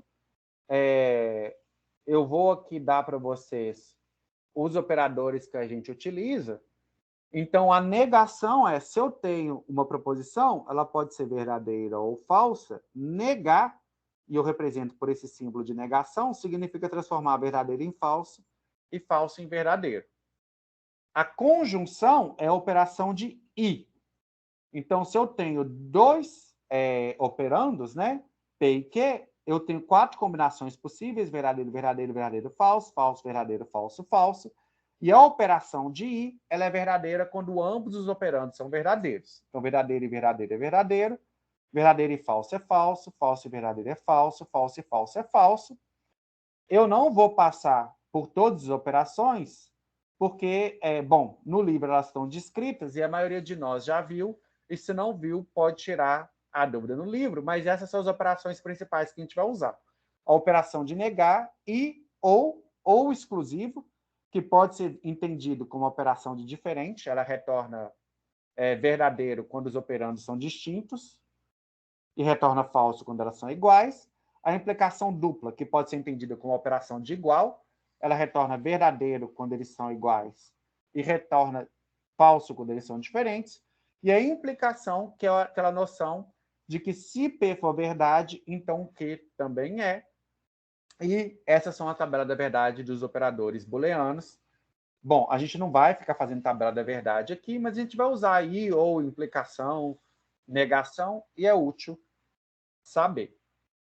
E aí, com isso, a gente termina essa primeira parte da nossa passagem por conceitos fundamentais, e daqui até o final da aula a gente vai andar até quando for possível na segunda parte, que é definições, teoremas e demonstrações. Mas daí eu vou aproveitar para fazer um checkpoint aqui para ver se alguém tem alguma dúvida, comentário até aqui. Não? Quem está confortável, então, com a gente passar para demonstrações, dá um ok, por favor. Então, obrigado, pessoal. Então, vamos. Definições, demonstrações. Demonstração é uma coisa que a gente faz muito em matemática, em computação teórica, em estatística, até na física se faz. E demonstração é o tipo de coisa que a gente vê na disciplina, quem faz cálculo 1, cálculo 2, álgebra, o professor demonstra algumas coisas. Alguns têm cursos específicos de como demonstrar. Se você fez ILC, Você aprende a demonstrar em LC, depois matemática discreta repete, mas mesmo que você não tenha feito, o professor de GAAL faz demonstração, às vezes sem parar e mostrar como é feita uma demonstração. Mas aqui no curso a gente vai fazer bastantes demonstrações, então é conveniente a gente dar uma revisada rápida sobre como fazer demonstrações. E daí a gente vai utilizar o resto dessa aula para fazer uma revisão e vai continuar na aula que vem, porque não vai dar tempo de ver tudo que a gente quer ver de demonstração. Mas a gente vai começar com terminologia. O que a gente quer dizer com demonstração, definição, teorema? Às vezes existe, inclusive, uma confusão. O que é uma definição, o que é um teorema, o que é uma demonstração, o que é um axioma, né? Então, vamos começar aplanando o nosso vocabulário, estabelecendo uma terminologia comum. Então, uma definição é uma descrição de um objeto ou uma noção. Então, eu posso definir um número primo como aquele inteiro que não tem divisores além de 1 e ele próprio. Tirando 1, né? Um inteiro diferente de 1 que não tem divisores além de 1 e ele próprio. E o 0, né? Tirando o 0 também. Então, esses são os primos, é uma definição, né, de primos. Um enunciado matemático é uma afirmação de que um certo objeto tem uma certa propriedade. Então, eu posso ter um enunciado, por exemplo, a soma dos ângulos internos de um triângulo é sempre 180 graus. Eu estou fazendo uma afirmação de que um objeto, um triângulo, satisfaz uma propriedade que é a soma dos ângulos internos a 180 graus. Então, um enunciado é uma afirmação de que um objeto satisfaz uma propriedade. Uma definição é a descrição do objeto. Então, um triângulo por definição, 3 arestas que se conectam nos extremos num plano, e por aí vai. Ok? Uma demonstração ou prova é uma argumentação de que um certo enunciado é verdadeiro a partir de um conjunto de premissas, né? Então, uma demonstração é uma argumentação. Ela pode usar linguagem natural, pode usar fórmulas, pode usar lógica, e vocês já devem ter visto demonstração na vida de vocês. E você já deve ter visto que algumas demonstrações são mais alto nível, algumas demonstrações são mais baixo nível, vai depender de várias coisas, né? O nível de detalhe de uma demonstração depende de detalhes como o conhecimento do leitor a qual a demonstração se destina, a maturidade do leitor, o nível de rigor que você quer, qual que é o nível de rigor das demonstrações que a gente vai fazer aqui em FTC. É o nível médio de um curso de graduação em áreas exatas, né? Um curso de GAAL, de cálculo e por aí vai. Aí você pode falar, mas qual que é esse nível? É difícil definir. O que vai funcionar é vocês verem as demonstrações e vocês vão vendo qual que é o nível esperado. Do mesmo jeito que é difícil, demonstração é análogo a um gênero literário. É igual texto jornalístico, dissertação, texto científico. Você aprende vendo exemplos e fazendo. Não tem uma definição precisa de como fazer uma demonstração. Okay? E as demonstrações são úteis em inúmeros campos da computação, correção de programas, análise de complexidade de algoritmos, propriedades de segurança e sistemas e FTC, que é o nosso objetivo principal aqui. O que é um axioma ou um postulado? Um axioma ou um postulado é uma afirmação que você assume como verdadeira a princípio. Você não exige demonstração dela, você parte do princípio de que ela seja verdadeira. Então, ela é autoevidente, num certo sentido, né? Alguns dos postulados mais famosos são os postulados Euclides, lá da geometria, que fala, por exemplo, por um ponto podem passar infinitas retas. É um postulado, não tem demonstração disso, é autoevidente. Todo mundo enxerga como autoevidente e você parte disso para demonstrar outras coisas. Outro postulado de Euclides é que por 2 pontos só passa uma única reta, né? Por 2 pontos distintos só pode passar uma única reta. É outro postulado de Euclides. Euclides tinha os outros postulados dele, e a partir dos postulados você conseguia demonstrar coisas mais complexas. Mas os postulados eram as verdades autoevidentes mais simples possíveis que ele usava como ponto de partida. Isso é um axioma ou um postulado. É uma verdade que você usa como ponto de partida para as outras. O resultado é uma afirmação que não é um axioma ou um postulado, necessariamente, pode ser uma afirmação mais complexa, mas que você consegue demonstrar que é verdadeira manipulando através de lógica e raciocínio e matemática dos postulados até chegar nela. Então, o resultado é uma afirmação que você demonstra que é verdadeira, né? Então, eu vou até colocar aqui só um lembrete, que eu quero colocar uma coisa a mais, resultado demonstrado. Eu quero colocar uma palavra a mais nesse slide aqui, que eu acho que dá para ficar um pouquinho mais claro. Eu estou colocando um lembrete para fazer isso no final da aula. Então, o resultado é uma afirmação que você demonstra que é verdadeira. E resultados, às vezes, a gente dá nomes especiais para indicar o status de um resultado. Então, quando um resultado é interessante em si mesmo, é um resultado para o qual você quer chamar a atenção, é comum chamar esse resultado de teorema. Quando é um resultado que você considera de menor interesse, é comum dizer que esse resultado é uma proposição. Quando é um resultado que vai ser utilizado como um passo auxiliar na demonstração de um resultado mais complicado, a gente costuma chamar de lema. E quando é um resultado que segue diretamente de outro resultado que você já demonstrou, a gente costuma chamar de corolário. Tudo é resultado. E o que você escolhe de chamar de teorema, proposição, lema ou corolário é uma escolha subjetiva de quem está escrevendo o resultado. Não tem nenhuma regra. São todos, num sentido, sinônimos. Só que a convenção é que teorema é aquilo que você quer chamar mais atenção, proposição é uma coisa que você acha de menor interesse, lema é um resultado intermediário, corolário é uma coisa que segue diretamente de outra afirmação.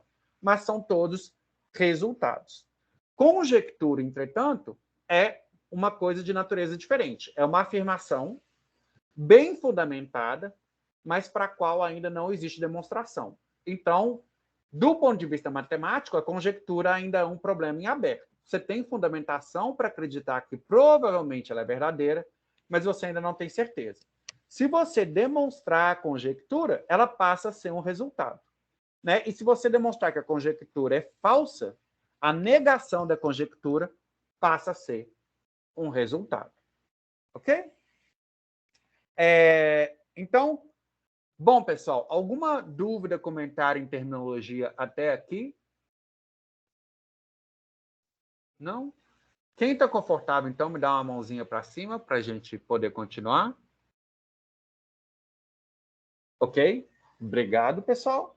Então, agora a gente vai começar a falar de demonstrações, que é como você demonstra que uma afirmação é realmente verdadeira. Então, primeira coisa, a demonstração é como um gênero literário e os gêneros literários têm as suas regrinhas. A demonstração também tem. Primeira coisa para fazer uma demonstração, você tem que deixar claro o que você está demonstrando. É comum você usar as palavras teorema, lema, para falar teorema. A soma dos quadrados do cateto é igual ao quadrado da hipotenusa. Lema, a soma dos ângulos internos de um triângulo tem 180 graus. Proposição, a multiplicação é comutativa. Você primeiro tem que enunciar aquilo que você quer demonstrar. Depois, você vai delimitar o escopo da demonstração, onde ela começa e onde ela termina. É usual iniciar a demonstração colocando demonstração, a palavra demonstração, para indicar que você vai começar ali. E o fim da demonstração é indicado por alguns símbolos especiais. Tem gente que gosta de usar um quadradinho, que é o meu caso.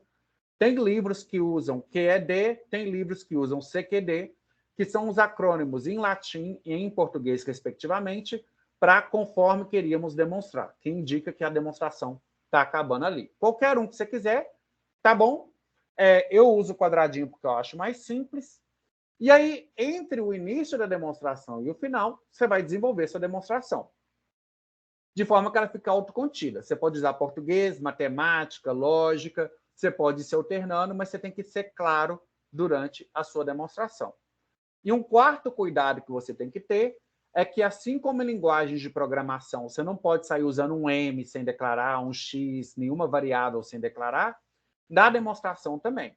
Se você vai escolher um X para representar um número real maior ou igual a 2, você tem que falar, seja X um número real maior ou igual a 2, a partir daí você pode usar o X e o leitor sabe que esse X se refere a um real maior ou igual a 2.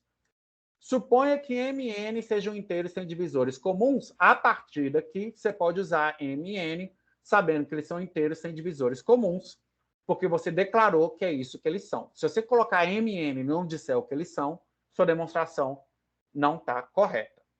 Uma coisa que é importante sobre uma demonstração é que o objetivo da demonstração é convencer, é comunicar ao leitor de que aquele enunciado é verdadeiro. Então, você tem que se certificar de que você está convencendo o leitor. Não interessa se na sua cabeça a demonstração está correta, se o leitor não está entendendo, você não está fazendo um bom trabalho para o nível de entendimento do seu leitor. Então, é preciso que você, na sua demonstração, seja conciso, não escreva demais, mas também seja claro. Como que faz isso? É difícil ser conciso e claro. O que a gente tem que fazer é demonstrar, demonstrar, demonstrar, ver exemplos até que a gente fique bom também em fazer isso. Então, a seguir, o que a gente vai fazer é ver alguns exemplos de técnicas de demonstração para ver como que a gente consegue fazer demonstrações. Então, até aqui, aproveitar e fazer um checkpoint. Alguma dúvida, comentário, alguma coisa que alguém queira acrescentar? Não? Quem está confortável, então, com a gente ver a primeira técnica de demonstração? Levanta a mão, por favor. Ok, obrigado, pessoal. Então, construir uma demonstração a uma arte é igual escrever programa, não tem receita fechada para escrever programa. Quanto mais você programar, melhor programador você vira. Quanto mais demonstração você fizer, melhor você vai fazer demonstração. Mas isso não quer dizer que tem uma receita fechada para construir demonstrações. Entretanto, existem técnicas que, se você domina, você consegue reutilizar e a sua vida em fazer demonstrações vai ficando mais fácil. Então, aqui a gente vai ver algumas técnicas de demonstração por construção, a gente vai ver um exemplo agora, e a gente vai deixar para a aula que vem demonstração por contradição e por indução. Outras técnicas de demonstração também existem, contra-exemplo, divisão em casos, e a gente vai introduzindo à medida que a gente for precisando ao longo do curso. Então, para terminar a aula de hoje, a gente vai ver um exemplo de demonstração por construção, que serve quando você quer demonstrar que um certo objeto existe. Uma maneira de demonstrar que existe um objeto é construir o objeto e falar, está aqui o objeto que eu estou te falando que existe. Isso é o que a gente chama de demonstração por construção. Então, aqui, como nosso primeiro exemplo, a gente vai demonstrar que qualquer número par maior que 2 que você escolher, é possível construir um grafo existe um grafo que tem exatamente aquele número de vértices e que seja 3 regular. Então, o que é um grafo 3 regular? Quer dizer que cada vértice tem grau exatamente 3. Ou seja, em cada vértice incidem exatamente 3 arestas. Então, por exemplo, se eu pegar um número n par maior ou igual a 2, vamos pegar o número 4. 1, 2, 3, 4. É um par maior que 2. Existe um grafo 3 regular de 4 vértices. Está aqui um grafo 3 regular de 4 vértices. Todas as arestas, todos os vértices têm grau 3. Incidem 3 arestas no vértice 1, incidem 3 arestas no vértice 2, incidem 3 arestas no vértice 3, incidem 3 arestas no vértice 4. O grafo é 3 regular. Vamos pegar um outro número par maior que 2, 6. Está aqui um grafo 3 regular de 6 arestas. Se você checar, de 6 vértices. Todas as arestas têm grau 3. O que esse teorema está pedindo para a gente é demonstrar que qualquer par maior ou igual a 2 sempre vai existir um grafo 3 regular com exatamente aquele número de vértices. Então, a nossa demonstração vai ser por construção. O que a gente vai fazer é mostrar como construir. Se você me der o seu número n, então aqui, demonstração, seja n um par maior que 2 qualquer, eu vou mostrar como construir um grafo 3 regular.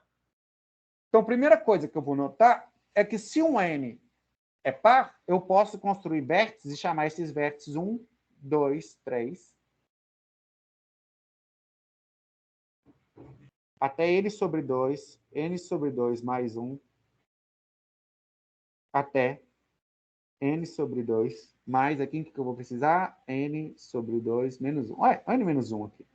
para ficar mais fácil. Ok? Então, a primeira coisa que eu vou notar é o seguinte. Se meu número é par, eu consigo colocar esses números num círculo e numerar 1, 2, 3, até n sobre 2. Como n é par, ó, aqui não é n-1 não. Aqui eu tenho que chegar exatamente no n, porque eu comecei do 1, não comecei do 0. O n é par, n sobre 2 existe, então tem um n sobre 2 aqui, eu tenho n2 sobre mais 1, e etc. Eu consigo colocar os números num círculo. Então, essa é a primeira observação. Pessoal, todo mundo concorda que se o número n é par e maior que 2, eu posso pôr eles num círculo dessa forma? Quem concorda, levanta a mão, por favor. Quem não concordar, pode me interromper ou por voz ou por texto. E aí a gente responde a dúvida. Ok? Tá. Então, primeira coisa, qualquer que seja o n, eu coloco em círculo. Segundo passo, eu vou conectar todo mundo que está nesse círculo, o vizinho direito e o esquerdo a todo mundo, fechando o círculo. Dessa forma, eu fecho o círculo e todo vértice passa a ter grau 2, porque todo vértice está conectado à esquerda e à direita a alguém. Os vértices têm grau 2, todo mundo. Então, eu construí até agora um grafo que é 2 regular. Todo mundo tem grau 2. Mas eu preciso de um grafo que seja 3 regular. Como que eu posso mostrar que eu sempre consigo construir? Eu vou observar o seguinte, como o número de vértices é par, todo vértice no círculo tem um oposto a ele. O 1 é oposto ao n sobre 2, o 2 é oposto ao n sobre 1, o 3 vai ter um oposto aqui, o n vai ter um oposto. Como o número é par, todo mundo tem exatamente o oposto, que eu consigo pegar todo mundo ao longo do círculo, conectar esses dois e não sobra nenhum vértice. Quando eu fizer isso, eu vou notar agora que todo vértice tem grau exatamente 3.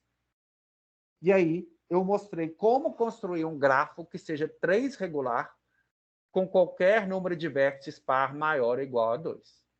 Maior que 2. Ok? Essa é a ideia da demonstração. Eu vou mostrar para vocês já o texto da demonstração quando a gente escreve, quando fica bonitinho.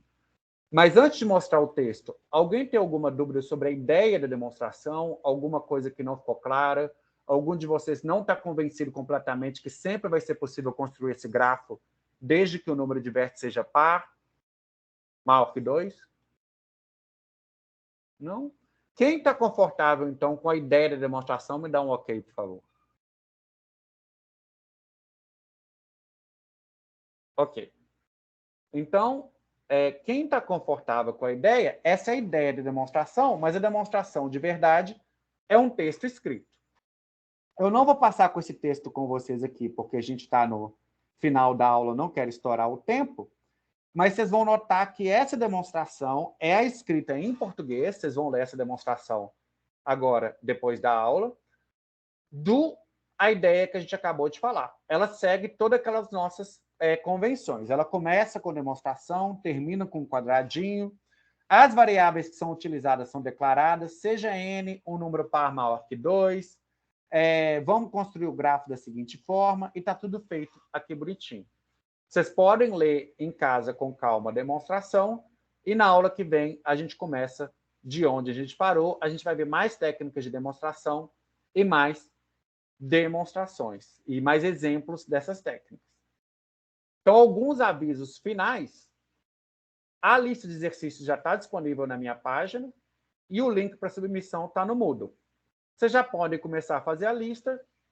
Já tem vários exercícios que vocês vão dar conta de fazer com o que a gente viu até hoje. Podem ir se adiantando. Ok? No mais, o que a gente tinha programado para hoje era isso. E eu quero saber quais são dúvidas, comentários sobre o curso, sobre o Moodle, se tem alguma coisa que não está clara, lista, que vocês queiram me perguntar. Alguém tem algum comentário, intervenção a fazer? Não? Quem está confortável, então, com a gente encerrar a aula de hoje? Gabriel, sua mão levantada era uma dúvida ou você já estava se adiantando, está tudo ok? Na verdade, eu só queria complementar uma coisa. Na hora que você falou dos axiomas, Sim. você até usou o exemplo de Euclides, né? E é um exemplo meio maldoso, né? Porque como é assumir uma verdade, né? Sim. E Euclides é um bom exemplo de um cara que assumiu uma verdade que não que serviu para descrever vários teoremas, mas outras verdades foram aparecendo em cima. Sim. Mas isso é uma coisa quando você tem a matemática axiomática, Gabriel, os axiomas, é até errado dizer que eles são verdades autoevidentes e que eles são as únicas verdades. A única função do axioma é, se você assumir que eles são verdade, quais são as consequências? O Euclides, ele assumiu os axiomas dele, e a geometria euclidiana é o seguinte, se você assumir que aqueles 5 são verdade, o que o Euclides concluiu, está tudo certo. A questão é que veio gente depois e falou assim, não, eu não vou assumir que, por exemplo, esse axioma do Euclides aqui, eu não quero assumir que ele é verdade, eu quero assumir outra coisa no lugar, ou eu quero tirar, ou eu quero substituir. O que você obtém? Não é que uma teoria está mais errada ou mais correta do que a outra. É que ela assumiu como ponto de partida coisas distintas. Não, e eu entendo. É bem aquela questão do teorema da incompletude, né, do Gödel. Sim, está relacionado. Assim, o que você falou está certo, ô Gabriel. Realmente, dependendo... O que você falou é importante prestar atenção. Se você escolher um conjunto de axiomas que outra pessoa vier depois, tipo o Riemann veio, né, ter geometrias de Riemann e tudo mais, as conclusões vão ficar diferentes. Agora, uma das coisas que a gente sabe na matemática também é que não tem como fazer sem ter axioma. Porque como é que você vai demonstrar se você não tem um axioma, não tem de onde partir? Percebe o problema, Gabriel? Sim, sim. Onde caiu mesmo o negócio do Gödel, onde ele bateu muito forte, né? Sim. Inclusive, o que o Gödel fez a gente vai ter uma aula inteira aqui para discutir tanto o Gödel quanto o problema de axiomas e demonstração, porque foi os matemáticos se descabelando no século XX, na virada do século XIX para o XX, com o Gödel entrando no meio, e o Turing e o Hilbert é que deu o surgimento à computação. Tudo isso está relacionado ao surgimento da computação. Esse tipo de problema que você está mencionando, Gabriel. Ok? A gente vai ter uma aula só para isso, lá para o meio do curso. Ok, deu demais. Okay? Então, falou. Mas, Gabriel, só de curiosidade, qual que é o seu curso de graduação? Eu faço elétrica. Ah, tá. E como é que você teve contato com o Gödel, essas coisas? Eu tenho um amigo meio doido que me apresentou o livro. Ah, tá. Qual livro? Do Teorema da Incompletude. Ah, sim, sim. É maravilhoso. Você começa a ler Gödel, é um resultado... Mas a gente vai falar do resultado de Gödel aqui também, no curso. A gente não vai demonstrar, mas a gente vai discutir as consequências para a computação ter surgido. Foi um passo importante para o surgimento da computação, foi isso do Gödel. Pessoal, mais algum comentário? Não? Então, quem está confortável com a gente terminar a aula de hoje, levanta a mão, por favor. Matias, você está fazendo uma pergunta? Eu vou responder sua pergunta, só vou ver se alguém tem mais alguma pergunta geral, que aí eu libero todo mundo e a gente pode ficar discutindo. Ok? Sem problema. Então, como não há perguntas gerais mais, a não ser do Matias, a gente pode continuar aqui, continuando depois da aula, não tem problema nenhum. Então, para quem quiser sair, tiver que sair, boa noite, pessoal. Podem começar a fazer a lista. Vejo vocês na quinta-feira. Tchau, tchau.